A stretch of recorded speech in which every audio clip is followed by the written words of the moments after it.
of Rocks and RoGuns, Part 2. Marbles backed away from Slidestone, tripped, and fell down a short cliff. At the bottom, he found Boulder's Rockpot's vehicle. He wasted no time in hopping onto the marble machine and rolling away at its maximum speed of 150 miles per hour, leaving Slimestone hurtling ineffective invectives after him. Pistol pleaded with Spikestone, who didn't seem impressed with his prattling, when Boulder and his foolish followers appeared at the top of the canyon and started hurtling stones down at the beast. It bellowed and roared before converting to its compact boulder form to avoid the rain of debris hailing down upon it. They then formed a Rocklord chain and pulled Pistol up. Boulder explained, with a brief flashback, that Shotgun had blasted the debris free the moment the Rockosaurus had departed. They immediately began traveling to Tower Tumbler, heedless of the danger. It's a wonder these so-called heroes managed to survive a single week, let alone year after year. In Clasticxandria, Scope lay hands on the crystal and entered a virtual realm. He encountered an avatar of the computer system and asked it why the Jewel Lords were imprisoned in what was supposed to be a place of learning. It intoned that the answer to your query lies thousands of years in the past. Once, Quartex was a peaceful center of philosophy and mathematics, home to the noble and wise race of rope beings. These academics eschewed technology, preferring to be close to nature whenever possible. Sadly, their noble culture came to a premature end when a nearby star went nova. They detected the radiation wave when it was only days away from the planet. The Council of Elders met and found only one solution. Every living being on the planet could be fused with rock at the instant the radiation wave hit. It was incredibly risky, but any other course would lead to certain destruction. Pistol asked what this had to do with the Jewel Lords, and it advised patience. The process was at best haphazard. The Rock Lords, who had once been roe beings, had forgotten much of who they were. Clasticxandria too was damaged, and unable to access much of its archives. There was a legend, an information fragment from before the calamity, that spoke of an artificial intelligence who could interface with the library and restore it to full operation. This being was to be the seed of the rebirth of the planet, a nugget from which the roe being as Quartex could one day reclaim their history. I waited patiently for thousands of years, and have come to realize that this AI too must have been damaged in the Great Metamorphosis. I have grown tired of waiting, and will restore myself.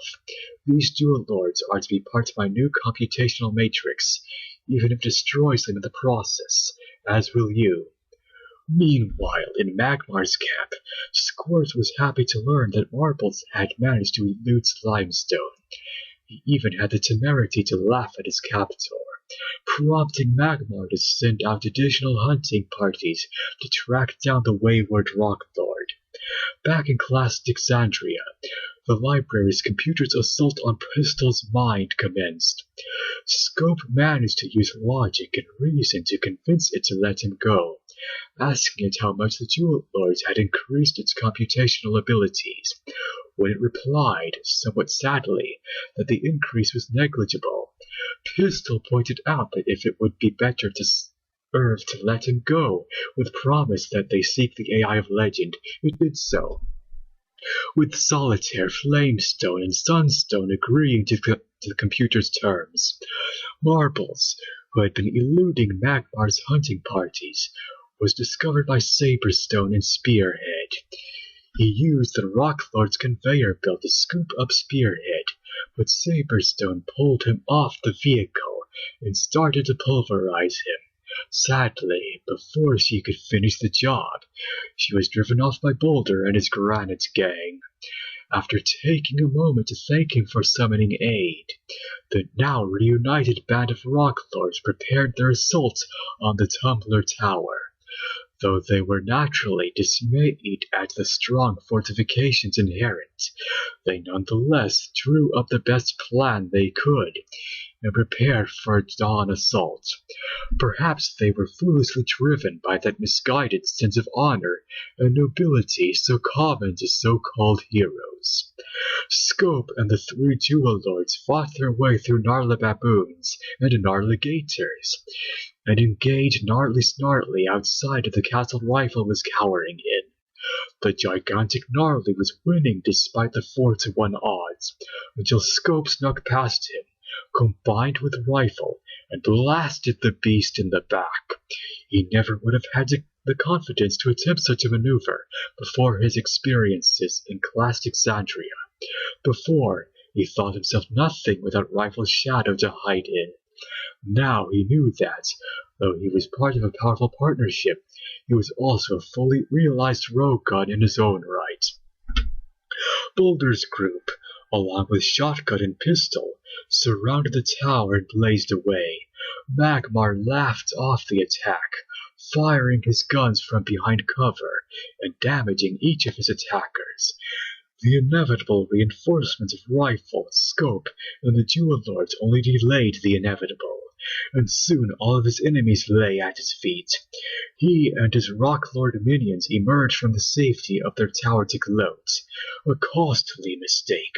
I will admit I winced a bit when I read that bit. It hit a little close to home. Squirt's cell had become damaged during the assault, and he freed himself during the melee. He tricked Tombstone, the lone guard inside the compound, into following him back into his cell, then dodged through his legs and locked him in.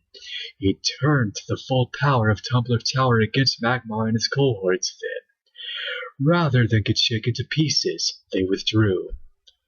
Boulder and Solitaire agreed that mastery of tectonics was too potent for any single Rock Lord to control, and they destroyed Magmar's magnificent monument. They thanked the RoGuns for their help, and bid them adieu. Boulder and Solitaire wondered where they could find the mysterious AI that was the key to restoring the knowledge of the Ro beings, prompting Nugget to add that he certainly hoped they could locate it soon.